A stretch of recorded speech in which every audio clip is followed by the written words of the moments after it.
Hi all. So welcome back to the business contractual relationship lesson.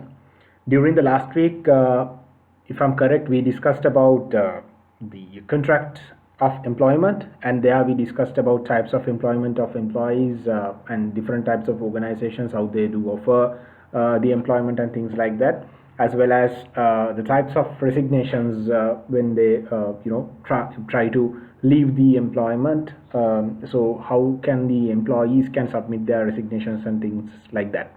And also I told you about there are some options available of vacation of post, like vacating from the employment without any reasoning or proper prior notification to the employer, or else there are some possible ways where the employers can terminate your employment. But today we are expecting to deliver about an idea regarding the terminations which can happen in the employment at the side of the employer, where the employees are not going to perform their assent, or they are not going to elect the resignations, but the employers are trying to, how the employers will terminate or cease the employment of the employee from their particular organization. And also we are expecting to discuss about the discrimination factors or employee discriminations which are happening in the workplaces, and what are the legal and regulatory backgrounds that are available in UK to avoid these types of discriminations in the companies. Right. So we'll move to the lesson today, and there we can see the types of terminations which are available by the employers. Now, in the case of terminations, we can see two types of terminations available in a company, where one is voluntary terminations and the other one is involuntary.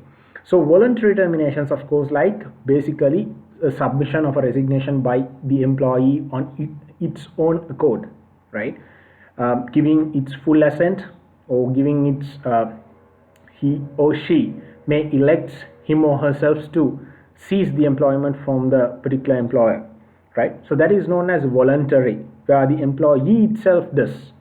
But when it comes to the involuntary, you can see that is actually happening from the side of or the end of the employer, where employer, just because of, it can be because of a misconduct, it can be a breach of employment contract, or it can be a similar grounds to that, with or without proper reasoning, the employers are terminating the or ceases the employment of the employees, right? So these are the two types of terminations known to. One is the voluntary and the other one is involuntary.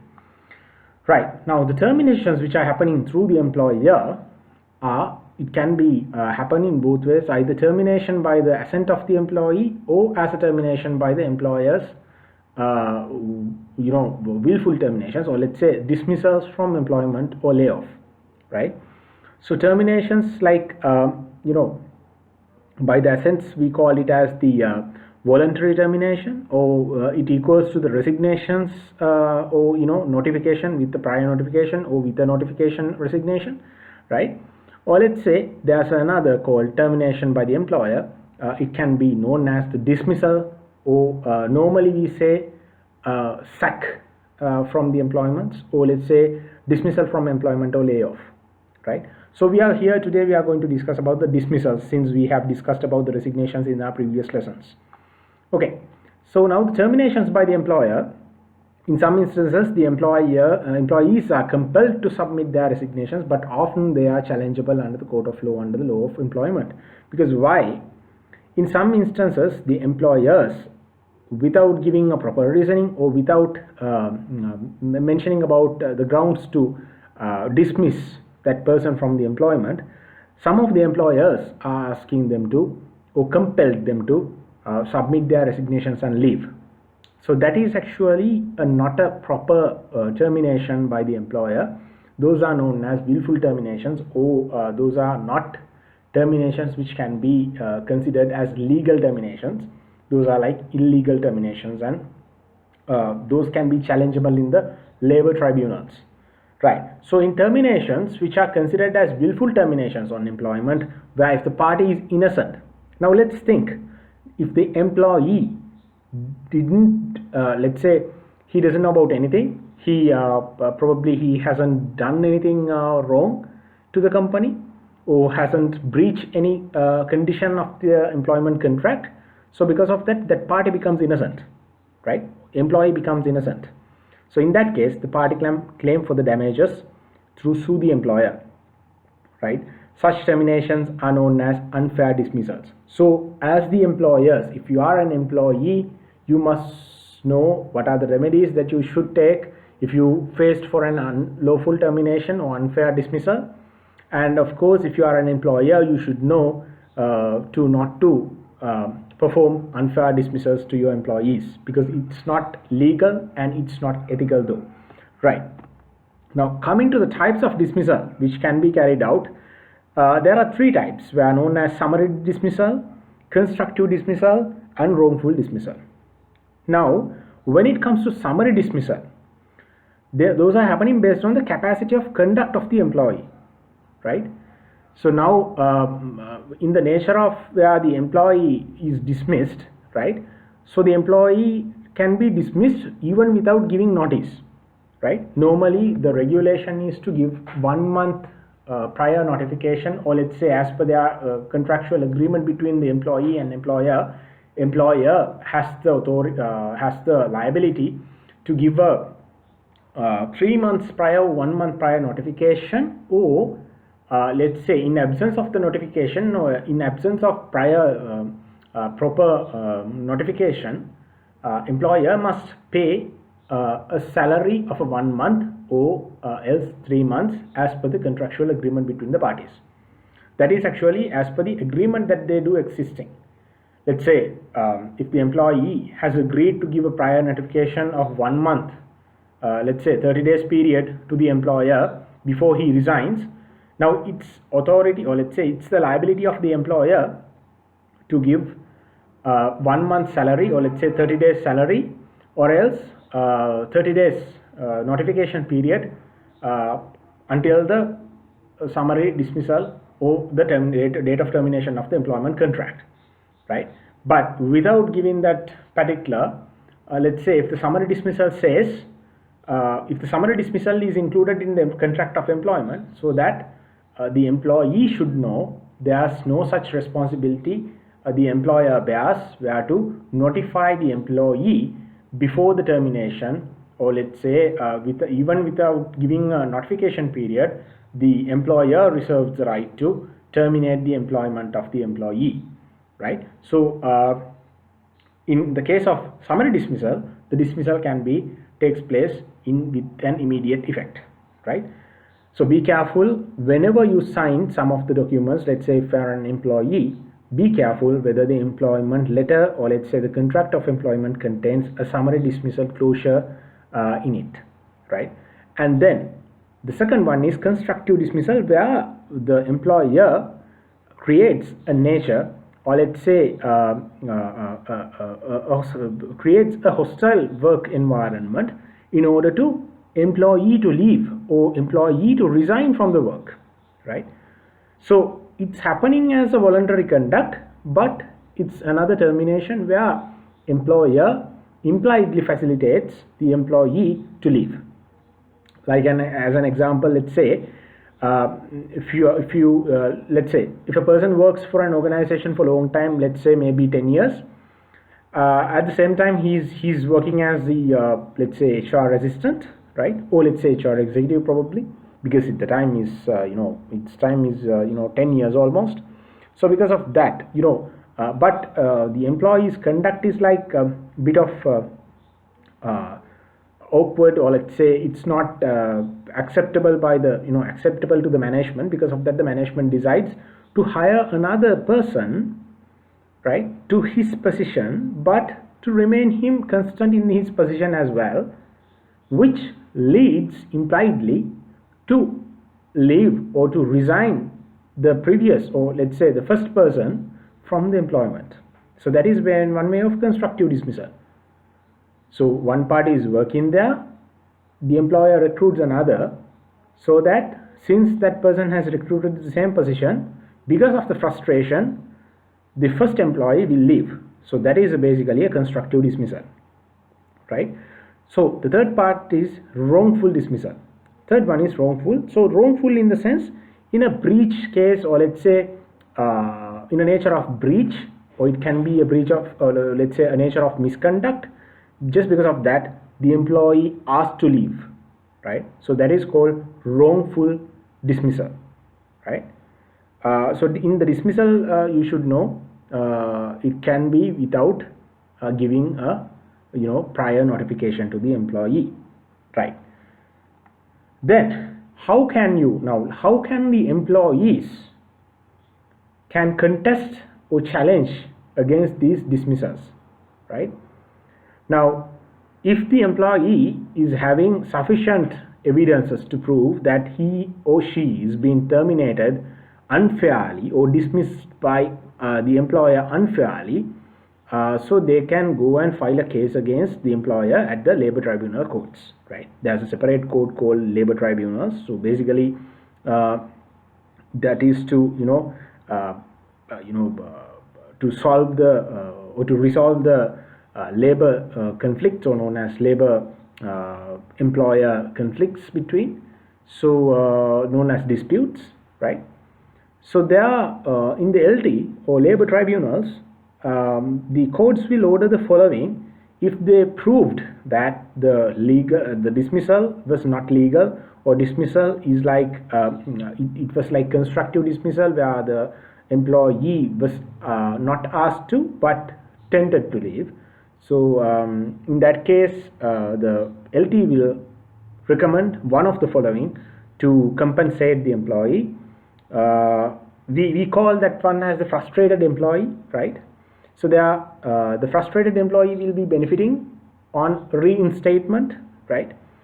Reinstatement and the re-engagement in the sense you will relocate at the same position with the same salary, with the same what you call the benefits. But in some cases, the LT will ask the employee to give his assent or give his consent over the re-engagement, because in some cases, once you have terminated from an employment, the employee feel uncomfortable to work there again. So because of that, re-engagement is not basically a potential option, or let's say it's very feasible option to to the employee. Because of that, the court may ask from the employee about his or her consent, and also about the compensation, right? So whenever the awarding the compensation, of course, the employers must have to backdate the compensation, and they have to do the calculations accordingly, and they have to pay for years in some cases, right? We have seen them, right? So then, in considering the correct procedure for dismissal, we can see there are 5 steps, right? Now the first step, if you are an employer, if you want to dismiss an employee, so how can you dismiss an employee? First thing is investigate the issues associated with a grounds of dismissal, right? Which grounds leads for an dismissal, right? So investigate the issues. The second one is inform the employee of the issues in writing. The reason that you should give it's in writing, because you don't have any evidences. If you are the employer, so then if the employee will say, I didn't receive any sort of a notification from them regarding my misconduct, or let's say the breach or whatever, so you will be in trouble. So because of that, you must have to issue a letter or issue a writing or a memorandum to that particular employee informing that issues associated. Then third one is to conduct a disciplinary hearing, or let's say a domestic inquiry or meeting with the employee, right? Because you're just going to compare the things that whatever you have mentioned in the letter and the feedback from the employee, and then inform the employee about the decision in writing. Now the decision has to be given to the employee. The most important thing is, in conducting the disciplinary hearing, or let's say the domestic inquiry, you must receive the letters, or you must receive some statements from the employee as to you should have the evidences to prove that that person has already been, if you supposed to let's say terminate the employment, you should be having the evidences to prove that the employee has accepted his conduct was wrong, right? Wrongful conduct or what. Then inform the employee of the decision in writing, right? You must have to give the decision in writing. Then give the employee a right of appeal, right? Now you must give the right to appeal. If the person was not in a position to prove that, or let's say if the person is in guilty, so no one is going to come back you and ask for the employment. But if the employee still believe that he or she is not act in a way of wrongful conduct, so still they have the chance to appeal, right? So you must give a chance to appeal as well, right? Without asking or without letting the employees to get the appeal, or let's say right for the appeal, it is actually considered as a unlawful, or let's say illegal termination, which can be happen through the parts of, let's say, the sides of employer. Okay, then move into the employment discrimination. We should like to know about the definition of the employment discrimination. So what do you mean by employment discrimination? Employment discrimination is a form of discrimination based on race, gender, religion, national origin, physical or mental disability, age, sexual orientation or gender identity by the employers. Now employers are having some superior and minor cases where they consider, in some cases they consider their employees, just because of one of the reasons that we said, like race, gender, religion, national origin or whatever, they consider they as minor, right? Or in some cases the employer's behavior may neglect a person. It may affect harmfully on the person's personality. It may affect person's working nature harmfully, right? So that is what you know as the employment discrimination. So employment discrimination is not a legally enforceable thing, right? It is known as basically a harmful effect or a negative effect on the employee. So there are some laws governing the actions against the discrimination. Now whenever the discrimination happens, there are some ways where in UK and especially in Scotland where you can make some of actions against the discrimination. Basically the title number 7 of the Civil Rights Act of 1964 prohibits any employment discrimination based on race, color, religion, sex or national origin, right? Let's suppose that if a person has come to UK who is from India, right, just because of his color, let's say it's his complexion and also the race or gender or ethnicity, the employer doesn't have any right to discriminate that person or to make it irritate in some conditions, and it's protected by the Section 7 or the Title 7 of the Civil Rights Act of 1964 in UK. And then recently we got a nice act called Equality Act, which was imposed in the legal and legislative system of UK in 2010, and it's basically the primary purpose of the act is to consolidate, update and supplement in the numerous prior acts of regulations that formed in the basis of anti-discrimination law, right? So basically we had number of acts which are describing and discussing on addressing over the inequalities which are happening in the and discriminations which are happening in the workplaces as well. So the Equality Act actually in 2010, that was formed in 2010, the 1st of October 2010 if I'm correct. So that was actually to build the that is to govern all the rules and regulations which are containing towards the anti-discrimination law, right? So thing is actually Equality Act 2010 legally protects the people from discriminations, right? It can be either in the workplace or it can be in the the wider society where there are some possible discriminations which can happen to a person not only in their workplaces but also from society, right? So any dispute or a discrimination which are happening through the society will be governed, and that the act will protect the person from any discriminations due in workplace or wider society. And also the Equality Act, which was formed in 1st of October 2010, has replaced various types of discrimination laws as Sex Discrimination Act of 1975 and Equality Act of 2006, and this is the latest and revised version of Equality Act which was formed in 1st of October 2010. Now, whenever we discuss about the discrimination, the employment discrimination, we should have to know about the types of discrimination which are possible. Now, there are basically 6 types we can identify, known as direct discrimination, associative discrimination, perceptive discrimination, indirect discrimination, harassment, and victimization. So what do you mean by direct discrimination?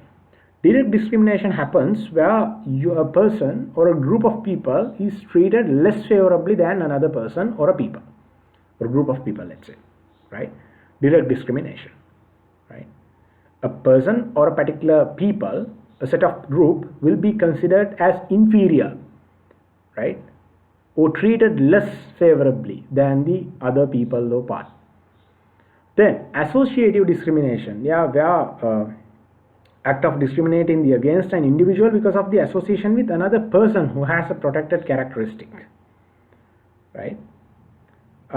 Then the perceptive discrimination, known as based on the perception that an individual is a member of a relevant protected group. Now, basically we can see whenever the organizations do have smaller types of societies known as subgroups or departments, right? Now, perceptive discrimination happens in these cases where based on their perceptions, right, based on their beliefs in some cases, there can be some sort of discriminations between the employees. Then indirect discrimination happens where there's a practice or policy or rule in the organization which applies to everyone in the same way, but it can affect on a personality in a different way.